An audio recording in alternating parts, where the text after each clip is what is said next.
নমস্কার এভরিওয়ান, সবাইকে ওয়েলকাম করছি নতুন একটি রেসিপি দেখার জন্য। আশা করি আপনারা সবাই ভালো আছেন এবং সুস্থ আছেন। আজকে নিয়ে আসলাম ভাত দিয়ে একটা দুর্দান্ত স্বাদের পিঠা রেসিপি। ভাত দিয়ে যে এত সুন্দর একটা পিঠা তৈরি করা যায় হয়তোবা না দেখলে বিশ্বাস করতে পারবেন না। আর ভাতের পিঠা খেতে ভীষণ মজা, কোনো রকম ঝামেলা করতে হবে না, সহজ উপায়ে এই পিঠাটা তৈরি করা যাবে। আর একবার তৈরি করে রেখে পুরো বছর সংরক্ষণ করে খাওয়া যাবে।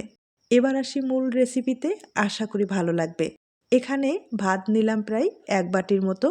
আর এই ভাতটা কিন্তু রাত্রের বেঁচে যাওয়া ছিল, তবে আপনারা চাইলে গরম ভাতও ব্যবহার করতে পারেন। ভাতটা অনেকটাই শক্ত হয়ে গেছে, তার জন্য ব্লেন্ডারে আমি খুব ভালোভাবে পেস্ট তৈরি করে নেব। অবশ্যই জল ব্যবহার করতে হবে আর খুব ভালোভাবে পেস্ট তৈরি করে নিতে হবে। আর আপনারা যদি বেশি পরিমাণে পিঠাটা তৈরি করতে চান সেক্ষেত্রে কিন্তু ভাতটা ভালোভাবে সিদ্ধ করে নেবেন। এরপরে পিঠাগুলো তৈরি করলে সবচেয়ে বেশি ভালো হবে। আর আমি রাত্রের বেঁচে যাওয়া ভাত দিয়ে আপনাদের পিঠাটা তৈরি করে দেখিয়ে দিচ্ছি। খুব ভালোভাবে ব্লেন্ডারে পেস্টটা তৈরি করে নিলাম, তবে অনেকটাই দানা রয়ে গেছে, কোনো সমস্যা নেই। ভাতের পেস্টটা আমি কড়াইয়ে দিয়ে দিলাম।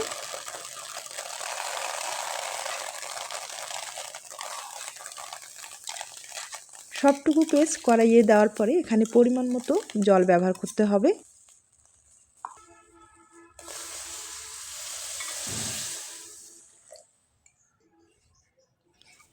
এবার খুব ভালোভাবে মিশিয়ে নিতে হবে। আমি একটা হ্যান্ড উইচ দিয়ে খুব ভালোভাবে মিশিয়ে নেব। আমি আবারও বলছি, এই ভাতের পিঠাটা আপনারা কিন্তু একবারে একটু বেশি করে তৈরি করলে পুরো বছর সংরক্ষণ করে খেতে পারবেন। তাছাড়া খেতে এতটাই সুস্বাদু হয়, আপনারা যদি না খেয়ে থাকেন একবার হলো এই ভাতের পিঠাটা তৈরি করে দেখবেন। আপনারা কিন্তু নিজেরাই বুঝতে পারবেন এই ভাতের পিঠাটা খেতে কতটা ভালো হয়। খুব ভালোভাবে মিশানোর পরে এবার এখানে স্বাদ মতো লবণ দিয়ে দিব। এবার ভাতের পেস্টটাকে খুব ভালোভাবে বলক নিয়ে আসতে হবে। চুলার আঁচটা কম করে দিতে হবে, ভিতরে কিন্তু লেগে যাওয়ার সম্ভাবনা এখন বেশি থাকবে, তাই নাড়াচাড়া কোনো অবস্থায় বন্ধ করার দরকার নেই। আর ভাতের পেস্টটা নাড়াচাড়ার এক পর্যায়ে কিন্তু ঘন হয়ে আসবে। ঘন হওয়ার পরে এখানে আপনারা চালের গুঁড়ো অথবা একটু ময়দা ব্যবহার করতে পারেন।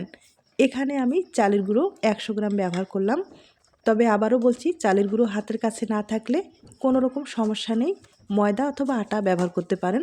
তাতে পিঠাগুলো খেতে কিন্তু খুব ভালো লাগবে। এখন আমি এভাবে নেড়েচেড়ে নেওয়ার পরে একটা ডো তৈরি করে নেব। আর সাধারণত যে ডোগুলো আমরা তৈরি করে থাকি একই প্রসেসে ডোটা তৈরি করতে হবে, তবে এই ডোটা শক্ত হবে না, নরম করে তৈরি করে নিতে হবে। আর ভাতের ডো কিন্তু নরমই হয়, শক্ত করা যায় না। আর শক্ত করে তৈরি করলে সেক্ষেত্রে কিন্তু আটা, ময়দা অথবা চালের গুঁড়োর পরিমাণটা বেশি ব্যবহার করতে হবে। আর ওগুলো যদি বেশি ব্যবহার করা যায় না, সেক্ষেত্রে পিঠাগুলো যখন আপনারা তেলে ভেজে নেবেন ফুলবে কম, খেতে অতটা ভালো লাগবে না। তবে ভাতের পরিমাণ যদি বেশি থাকে সেক্ষেত্রে পিঠাগুলো তেলে দেওয়ার সাথেই কিন্তু ফুলে ডবল হয়ে যাবে আর খেতেও খুব ভালো লাগবে। এখন ডোটাকে আমি খুব ভালোভাবে একটু মথে নিব।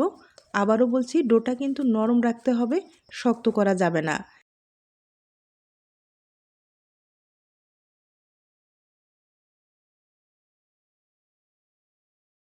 ভাতের ডোটা আমি তৈরি করে নিলাম। এবার সামান্য পরিমাণে ডো একটু আলাদা করে নিলাম। এগুলোতেই ফুড কালার ব্যবহার করব। তবে আপনাদের ক্ষেত্রে যদি ফুড কালারটা পছন্দ হয় দিয়ে দিবেন অথবা স্কিপ করতে পারেন। আমি এখানে 2টা ফুড কালার ব্যবহার করব।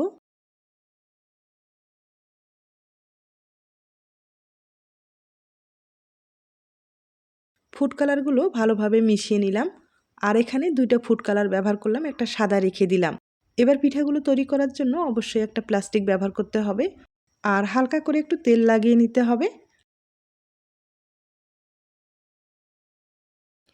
এবার পিঠাগুলো তৈরি করার জন্য লাগবে একটা গেটার।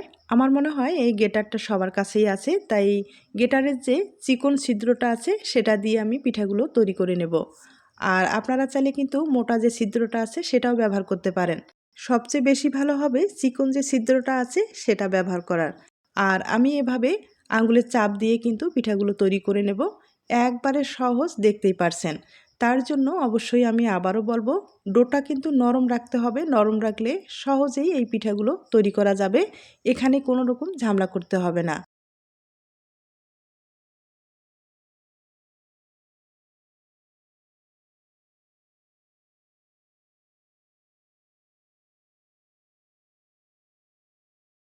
সাদা যে ডোটা আছে সম্পূর্ণ পিঠাগুলো আমি তৈরি করে নিলাম। আর এখন যে ফুড কালারটা ব্যবহার করলাম সেগুলো কিন্তু তৈরি করে আপনাদের দেখিয়ে দিচ্ছি। হাতে কিন্তু হালকাভাবে শুধু চাপ দিলেই এরকম সহজেই পিঠাগুলো তৈরি করা যাবে। তাছাড়া আপনারা চাইলে এই পিঠাগুলো সিরিজ দিয়েও তৈরি করে নিতে পারেন। সিরিজ অনেকগুলো ছিদ্র করার পরে কলপিঠা হিসাবে কিন্তু তৈরি করে নিতে পারেন। তবে কলপিঠার চেয়ে এই যে গ্রেটারের মাধ্যমে পিঠাটা তৈরি করা হচ্ছে, এই পিঠাটা খেতে বেশি ভালো লাগবে।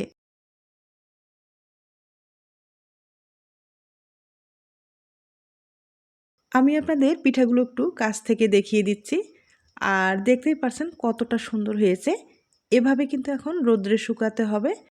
আর এই পিঠাগুলো রোদ্রে শুকাতে বেশি সময় লাগবে না। একদিনের মতো রোদ থাকলেই খুব ভালোভাবে শুকিয়ে যাবে। তবে দীর্ঘদিন পর্যন্ত সংরক্ষণ করতে চাইলে সেক্ষেত্রে কিন্তু 2 দিন ভালোভাবে রোদ্রে শুকাতে হবে। এরপরে সংরক্ষণ করতে পারেন। আর আমি কিন্তু পিঠাগুলো শুকিয়ে নিলাম। শুকানোর পরে দেখতেই পারছেন কতটা সুন্দর হয়েছে। এভাবে পিঠাগুলো এখন দীর্ঘদিন পর্যন্ত আপনারা সংরক্ষণ করতে পারবেন। যে কোনো বক্সে ভরে আপনারা সংরক্ষণ করতে পারেন। তবে বেশি দিন সংরক্ষণ করতে চাইলে অবশ্যই একটু মাঝে মাঝে রোদ্রে দিলে খুব ভালো হবে। এবার পিঠাগুলো সবগুলো একসাথেই মিশিয়ে নেব।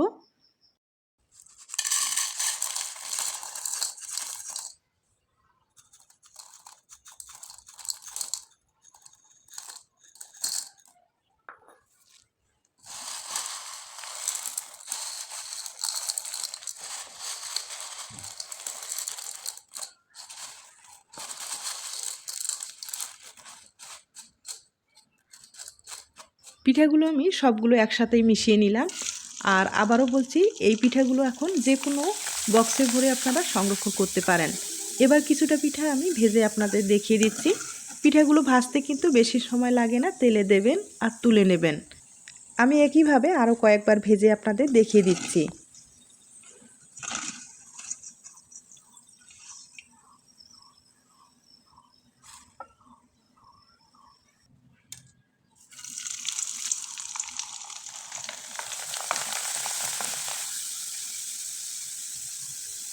এই পিঠাগুলো ভেজে নেওয়ার পরে আপনারা কিন্তু এভাবেও সংরক্ষণ করতে পারবেন। খেতে খুব ভালো লাগবে, কোনো রকম নষ্ট হবে না।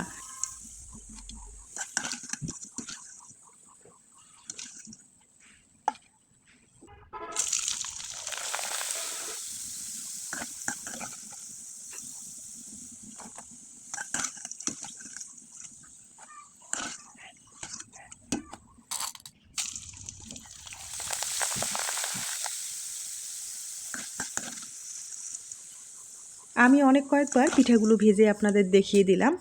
এভাবে এখন কিন্তু আপনারা সংরক্ষণ করতে পারেন। যখন খেতে ইচ্ছে করবে তখন শুধু মুড়ির মতো করে বের করে আপনারা খেতে পারেন। দেখতেই পাচ্ছেন ভাজানোর পরে পিঠাটা কতটা সুন্দর হয়েছে। একবারে লোভনীয় একটা পিঠা, ভাত দিয়েও যে এত সুন্দর একটা পিঠা তৈরি করা যায় আপনারা দেখে হয়তোবা বুঝতে পেরেছেন। তবে এই পিঠাটা আরেকটু ভালোভাবে তৈরি করার জন্য, মানে খেতে ভালো লাগবে সেভাবে একবার দেখিয়ে দিচ্ছি। আপনাদের পছন্দ হলে এভাবেও কিন্তু আপনারা তৈরি করে খেতে পারেন। কড়াইয়ে প্রায় 150 গ্রাম চিনি ব্যবহার করলাম। চিনির পরিবর্তে গুড় ব্যবহার করতে পারেন, কোনো সমস্যা নেই। এবার আমি চিনিটার একটা ক্যারামেল তৈরি করে নেব, তাহলে ভালো একটা কালার আসবে। আর হালকা আছে ক্যারামেলটা তৈরি করে নিতে হবে। আর চিনিটা গলে যাওয়া পর্যন্ত ভালোভাবে নেড়েচেড়ে নিতে হবে।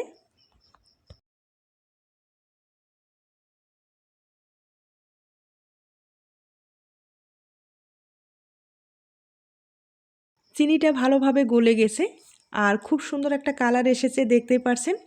এবার আমি ভেজে রাখা পিঠাগুলো দিয়ে দিব।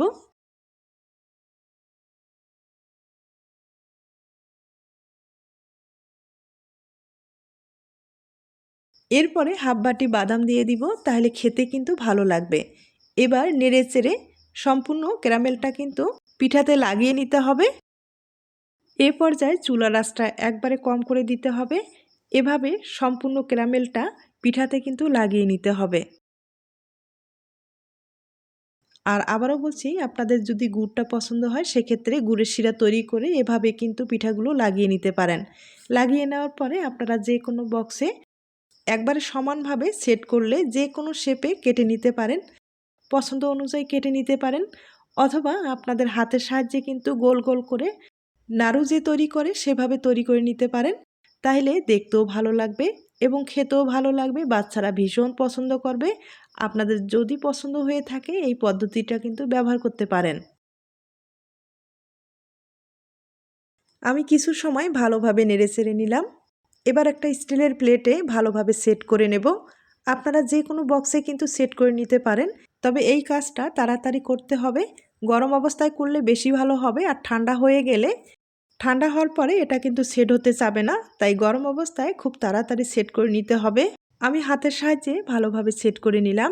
এবার একটা ছুরির সাহায্যে পিস পিস করে কেটে নিব। আপনারা আপনাদের পছন্দ মতো কেটে নিতে পারেন, আর সাথে সাথেই কিন্তু কেটে নিতে পারেন, কোনো সমস্যা নেই। এভাবে কেটে নেওয়ার পরে আপনারা কিন্তু যে কোনো বক্সে ভরে সংরক্ষণ করে খেতে পারেন। আর আমার মনে হয় বাচ্চারা ভীষণ পছন্দ করবে। আপনারা চাইলে একবার হলেও ট্রাই করতে পারেন। আর আমি এভাবে পিস পিস করে আপনাদের কেটে পরিবেশন করে দেখিয়ে দিচ্ছি। তবে ছোট্ট একটা রিকোয়েস্ট থাকবে, এই রেসিপিটি আপনাদের কাছে ভালো লাগলে অবশ্যই একটা লাইক দিতে ভুলবেন না। আজ তাহলে এ পর্যন্ত, নতুন কোনো রেসিপির সাথে আবার দেখা হবে। সবাই ভালো থাকবেন এবং সুস্থ থাকবেন।